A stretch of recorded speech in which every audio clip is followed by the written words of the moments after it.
Adnan Yücel'in beslendiği damarı anlatmak için biz bir bant hazırladık kendi sesiyle. Şiirinin ve kendisinin nereden beslendiğini anlattığı küçük bir bantımız var. Hep birlikte onu izliyoruz. Bildiğiniz gibi ülkemizde yaşanan yozlaşmada sanat da, edebiyat da, şiir de, tiyatro da payını yavaş yavaş alıyor. Şiir ülkemizde gittikçe bir bunalımı, bir bireyselliği, bireysel duyarlılıklar adına bireyciliği yaşıyor. O yüzden de şairlerin kendi köklerini, kendi halkının derinliklerine, kültürel derinliklerine salmasını, o özden beslenmesini savunuyorum ben ve sizlere bu halkımızın içerisinden şiirin nasıl filizlendiğini bazı örneklerle açıklayıp ondan sonra da onlarla ilgili bölümleri okumak istiyorum. Torosların tepesinde Bolkar Dağları'nın bulunduğu yerde 74 yaşında bir kadın tanıdım. Adı Sultan Nine. İnsanlar onlara son yörük Nine diyorlar. Sultan Nine bir şaman gibi yaşıyor. Gittiği her yerde keçilerini otlatırken bir de ateş yakıyor. Ondan sonra da ateşi söndürüp gidiyor. Bunun nedenini sordum ben kendisine. Sultan Nine dedi ki, ateş kutsaldır oğlum. Ateşi bütün insanlara bu dağlar vermişti. Bu sözü aslında halkın ne kadar derinliklere, kültürlerini vardırdığını açıkça gösteriyor. Sultan Nine hiçbir zaman için Prometheus'un dağ doruklarında, Olimposlarda Prometheus'un ateşi çalıp insanlara getirdiğini bilmez. Ama bu sözü onun çok iyi kavradığını, şamanca kavradığını gösteriyor. Şiire bir köşe taşı koymuştu Sultan Nine. İkinci köşe taşını aynı günün akşamı yine evinde koydu. O Bolkarlarda 4 tane dağların tepesinde krater gölleri vardı. O krater göllerini anlatırken şaşırdı, şaşkın bir şekilde baktı. Ne gölleri oğlum, ne gölleri dedi. Ben de anlattım dağların tepesindeki gölleri. Onlar göl değildi, o krater gölü değil, senin dediğinden değildi.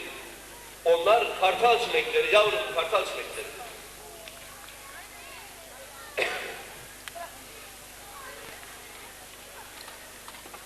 Şimdi doğal olarak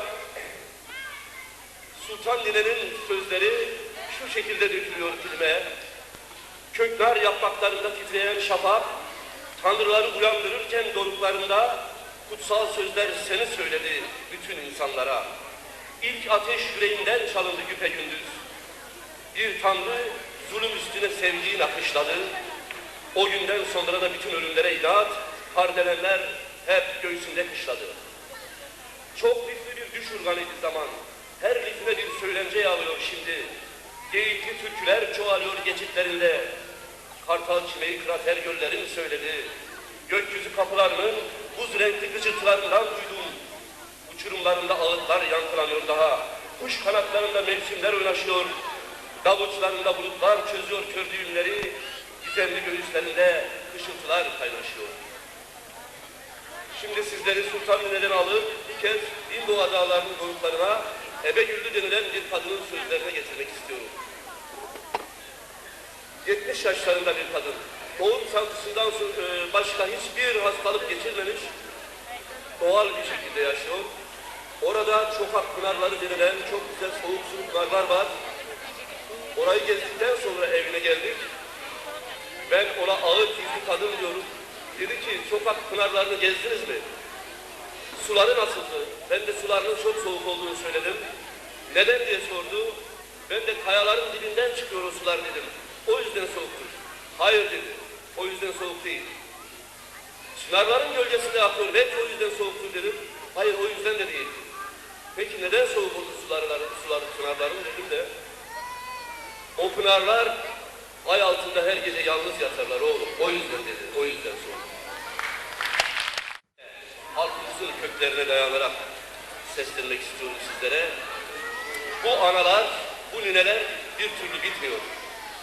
En sonunda geçen yıl 96'da 12 kişinin ölüm oruçlarında ve süresiz açlık grevlerindeki o ölüm sürecinde anaların yaşadığı o coşkulu acıyı seslenerek sizler onu anlatarak son vermek istiyorum konuşmada sözlerime. En çok analar bilir böyle günlerde acıdan ilmik ilmik isyan örmeyi, öfkeyi ölüm sabrıyla nakışlayıp direnişi yüreklere giydirmeyi. En çok analar bilir evlat acısını tel tel alanlara sermeyi.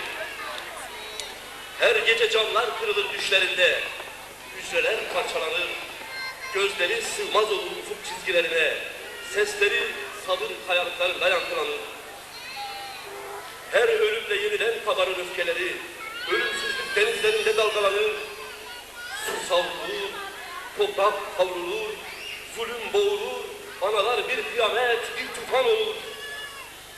Kar güneşle sevişir içlerinde, ateş yağmurla güneşir. En çok analar militanlaşır böyle günlerde, ölümün anlamı en çok onlarla değişir. Dostluklar.